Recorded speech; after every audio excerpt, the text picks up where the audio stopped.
Hi students.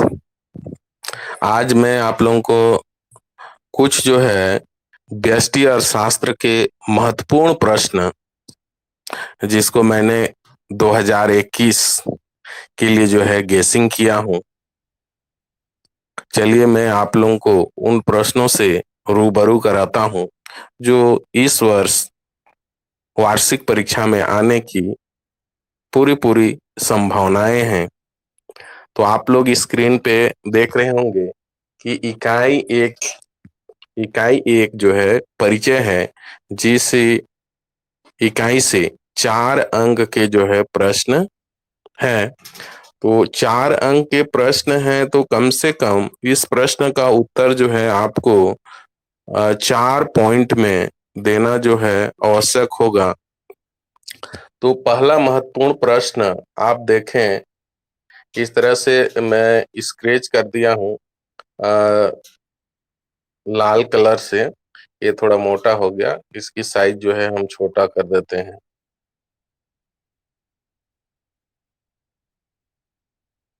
हाँ, ये पहला प्रश्न क्या है? व्यष्टि एवं समष्टि अर्थशास्त्र में अंतर स्पष्ट कीजिए। क्या सवाल है? व्यष्टि एवं समष्टि अर्थशास्त्र में अंतर स्पष्ट कीजिए।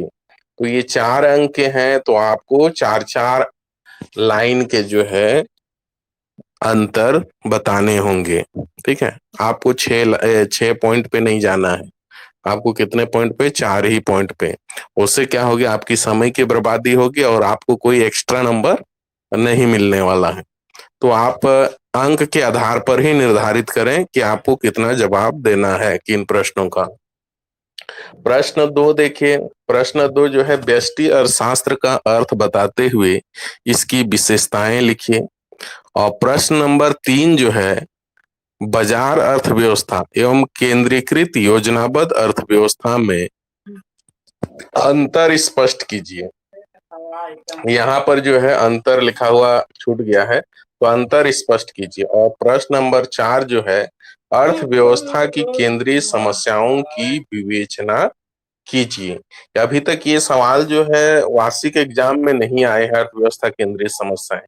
लेकिन इसमें से प्रश्न क्रमांक 1 और प्रश्न क्रमांक 3 ना, ये जो है आ चुके हैं। ये प्रश्न 2019 में जो है ये आए हुए प्रश्न हैं। तो ये हम जो है 4 ही प्रश्न गेसिंग किए हैं इस चैप्टर से, इस यूनिट से ना, 4 अंक के लिए। तो ये बहुत महत्वपूर्ण प्रश्न है। यदि आप तैयारी कर लेते हैं तो अच्छी बात है। ये सवाल आने की पूरी पूरी संभावनाएं हैं। चलिए हम लोग आगे नेक्स्ट यूनिट देखते हैं, जो है उपभोक्ता साम्य व मांग है। इस यूनिट से 1 अंक के, 3 अंक के और 6 अंक के जो है प्रश्न आएंगे। कितने? 1 अंक, 3 अंक और 6 अंक के। तो 1 अंक जो है आपका एक लाइन में जवाब देना रहता है, छोटा जवाब देना रहता है, या 2 लाइन में देना रहता है जवाब। तो यहाँ पे देखें प्रश्न क्रमांक 5 ना। प्रश्न क्रमांक 5 क्या है? बजट रेखा किससे कहते हैं? बजट रेखा किससे कहते हैं? प्रश्न नंबर 6 है कुल उपयोगिता का सूत्र लिखिए। कुल उपयोगिता का सूत्र लिखिए। प्रश्न 7 है गिफिन वस्तुएं क्या होती हैं? या इसको निम्न स्तरीय वस्तुएं भी समझे ना। गिफिन वस्तुएं क्या होती हैं? प्रश्न 8 है पूर्ण तृप्ति बिंदु क्या है? प्रश्न 9 है एकदिष्ट अधिमान से आप क्या समझते हैं? प्रश्न 10 है मांग का नियम क्या है? प्रश्न 11 बाजार मांग वक्र किससे कहते हैं? ये जो है आपके 5 से लेके 11 तक ये एक एक अंक के प्रश्न हैं। अब 3 अंक के प्रश्न देखिए, बजट रेखा की प्रवणता नीचे की ओर क्यों होती है? बजट रेखा की प्रवणता नीचे की ओर क्यों होती है? और प्रश्न 13 एक वस्तु की मांग पर विचार करें। 4 रुपए की कीमत पर उस वस्तु की 25 इकाई की मांग है और मान लीजिए कि वस्तु का कीमत बढ़कर 4 रुपए हो जाती है, तथा परिणाम स्वरूप वस्तु की मांग घटकर जो है 20 इकाइयां हो जाती है, तो कीमत लोच की गणना कीजिए। ये एक छोटे सा गणितीय सवाल है और आपको इसको बहुत आसानी से आप इसको बना सकते हैं। प्रश्न 14, मांग की कीमत लोच किससे कहते हैं? ये सवाल जो है 2019 में इस तरह से आया था। मांग की कीमत लोच निकालने का सूत्र लिखिए। इसमें मांग की लोच की को समझाना है और मांग कीमत के लोच निकालने के लिए सूत्र लिखना है। यानी दो दो अंक, कितने 3 अंक के हैं तो परिभाषा में आपको 2 अंक मिल जाएगा और सूत्र में जो है 1 अंक मिल जाएगा। इस तरह से 3 अंक हो जाएंगे। प्रश्न 15 है, स्थानपन्न तथा पूरक वस्तु में अंतर बताइए। स्थानपन्न तथा पूरक वस्तु में अंतर बताइए। प्रश्न 16 जो है, मान लीजिए किसी वस्तु की मांग की कीमत रेखा 0.2 है। यदि वस्तु की कीमत में 5% की वृद्धि होती है तो उस वस्तु के लिए मांग में कितना प्रतिशत कमी आएगी? ये रही 3 अंक के प्रश्न। 13 नंबर से प्रश्न क्रमांक 13 से लेके प्रश्न क्रमांक 16 तक, ये जो है 3 अंक के प्रश्न जो है हमने यहाँ बनाया है। अब आगे हम देखेंगे 6 अंक के प्रश्न। ठीक है, 6 अंक के प्रश्न में आप प्रश्न क्रमांक 17 देखिए, सीमांत उपयोगिता ह्रास नियम का महत्व लिखिए। तो कोई 6 लिखना है। और प्रश्न 18 है कि उपयोगिता ह्रास नियम की सीमाओं की विवेचना कीजिए।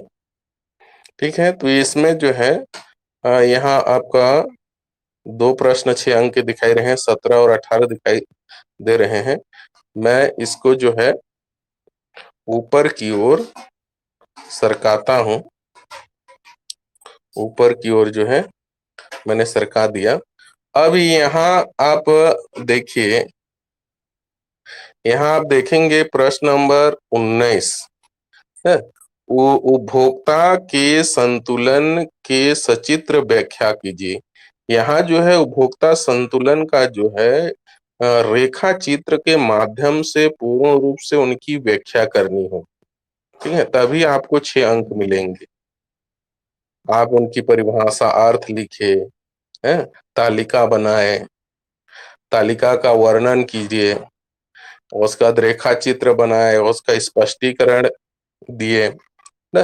तो इस तरह से 2-2 अंक बांट लीजिए। कितने अंक हो गए? 6 अंक हो गए। ठीक है, इस तरह से 3 भाग में बांट के 6-6 अंक, 2-2 अंक, तो 2 तिया 6 हो जाएंगे। अब प्रश्न नंबर 20 देखिए, मांग के नियम को जो है उदाहरण व रेखाचित्र की सहायता से स्पष्ट कीजिए।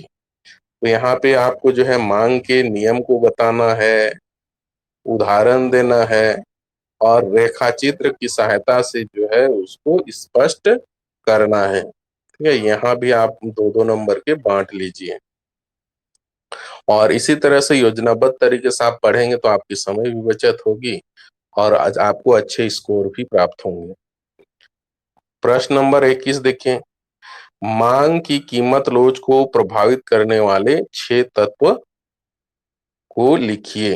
ना, मांग की कीमत लोच को प्रभावित करने वाले कोई 6 तत्व लिखिए। तो ये दूसरे यूनिट के जो है महत्वपूर्ण प्रश्न। अब चलते हैं इकाई 3। यहाँ पे इस बार जो है कोर्स को कम कर दिया गया है।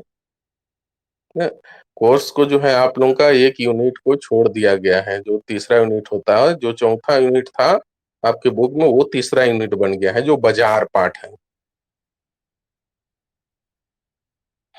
कौन सा चैप्टर है? बाजार चैप्टर है।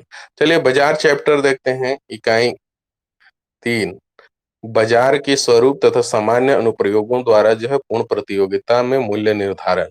इसमें 1 अंक के 3 अंक, 4 अंक और 6 अंक, यानी जो भी हमारे अर्थशास्त्र विषय में 303 क्रमांक में जो है कोड में जो प्रश्न आएंगे उनमें से उनमें जो है 1, 3, 4 और 6 अंक के सवाल आते हैं।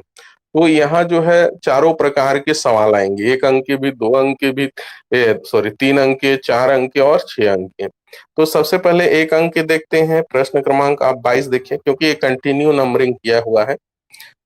22 नंबर देखें, अर्थशास्त्र में बाजार किसे कहते हैं। 23 देखिए, राशि पतन से क्या आशय है।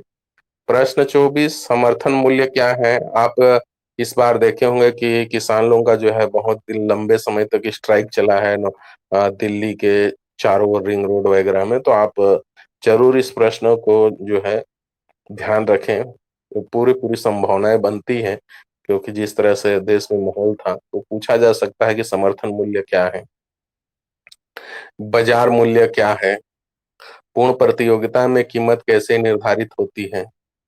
ये महत्वपूर्ण प्रश्न। 27 नंबर देखिए, गला घोंट प्रतियोगिता किस बाजार की मुख्य विशेषताएं हैं। प्रश्न 28, संतुलन कीमत से क्या आशय है। प्रश्न 29, द्वैधिकार किसे कहते हैं। प्रश्न 30, स्थानीय बाजार के 2 उदाहरण दीजिए। प्रश्न नंबर 31, खाद्यान्न उपलब्धि गिरावट सिद्धांत का प्रतिपादन किसने किया। तो यहाँ तक जो है 22 से लेके 31 तक जो है 1 अंक के सवाल हैं। और इसके आगे हम देखेंगे 32, प्रश्न 32 जो है, पूर्ण प्रतियोगिता की 3 विशेषताएं लिखिए। ये 3 अंक के। बाजार की प्रमुख 3 विशेषताएं लिखिए। 3 अंक के। बाजार संतुलन की व्याख्या कीजिए ना, ये भी 3 अंक के। और बाजार मूल्य की 3 विशेषताएं लिखिए। अब यहाँ जो है देखिए, ये 3 के भी आ सकते हैं, 4 के भी आ सकते हैं। प्रश्न 36, बाजार मूल्य तथा सामान्य मूल्य में अंतर स्पष्ट कीजिए। बाजार मूल्य एवं सामान्य मूल्य में अंतर स्पष्ट कीजिए। बाजार मूल्य एवं सामान्य मूल्य में अंतर स्पष्ट कीजिए। चलिए आगे और प्रश्न देखते हैं। हाँ, यहाँ आप देखिए 37 नंबर, पूर्ण प्रतियोगिता एवं अपूर्ण प्रतियोगिता बाजार में अंतर स्पष्ट कीजिए। बाजार का नाम है ना, पूर्ण प्रतियोगिता एवं अपूर्ण प्रतियोगिता में अंतर स्पष्ट कीजिए। 3 अंक के भी आ सकते हैं, 4 अंक के भी बन सकते हैं, 6 अंक के भी बन सकते हैं। प्रश्न 38, पूर्ति में परिवर्तन का संतुलन मूल्य पर क्या प्रभाव पड़ता है, रेखा चित्र द्वारा स्पष्ट कीजिए। 39 जो है, पूर्ण प्रतियोगिता में मूल्य निर्धारण कैसे होता है, रेखा चित्र द्वारा स्पष्ट कीजिए। प्रश्न क्रमांक 40 देखिए, मांग में परिवर्तन का संतुलन मूल्य पर क्या प्रभाव पड़ता है, रेखा चित्र द्वारा समझाइए। प्रश्न 41 देखिए, निम्न तालिका में प्रतिस्पर्धी फर्म की कुल लागत सारणी को दर्शाया गया है। तो वस्तु की कीमत 10 रुपये दी गई है, तो प्रत्येक उत्पादक स्तर पर लाभ की गणना कीजिए। और यहाँ जो है लाभ अधिकतमीकरण निर्गत स्तर पर ज्ञात कीजिए। तो ये तालिका आपको दिए जाए रहेंगे, इसमें जो है आपको हल करने हैं। ठीक है, तो ये आपके 41 प्रश्न हो गए। और एक प्रश्न जो है ऐड है, प्रश्न नंबर 42। तो यहाँ 10 रुपये प्रति इकाई बाजार कीमत पर एक फर्म की संप्राप्ति जो है 50 रुपये है। तो बाजार कीमत जो है बढ़कर 215 हो जाती है। और जब फर्म को जो है 150 की संप्राप्ति होती है, तो पूर्ति वक्र की कीमत लोच क्या होगी। ठीक है, तो कुल जो है मैंने जो है 42 प्रश्न सिलेक्ट किया है। जो पहला भाग जो है व्यष्टि अर्थशास्त्र होता है, जिसके अंतर्गत 3 इकाई को जो है वर्ष 2021 की परीक्षा के लिए जो है सम्मिलित किया गया है ना, 3 इकाई। और समष्टि अर्थशास्त्र से जो है संबंधित इम्पोर्टेंट प्रश्न जो है मैं नेक्स्ट वीडियो में जो है पोस्ट करूंगा। इसके लिए जो है मेरे चैनल में जो है बने रहिएगा, और अपने मित्रों तक अधिक से अधिक जो है शेयर कीजिएगा, ताकि उनको भी जो है लाभ मिल सके।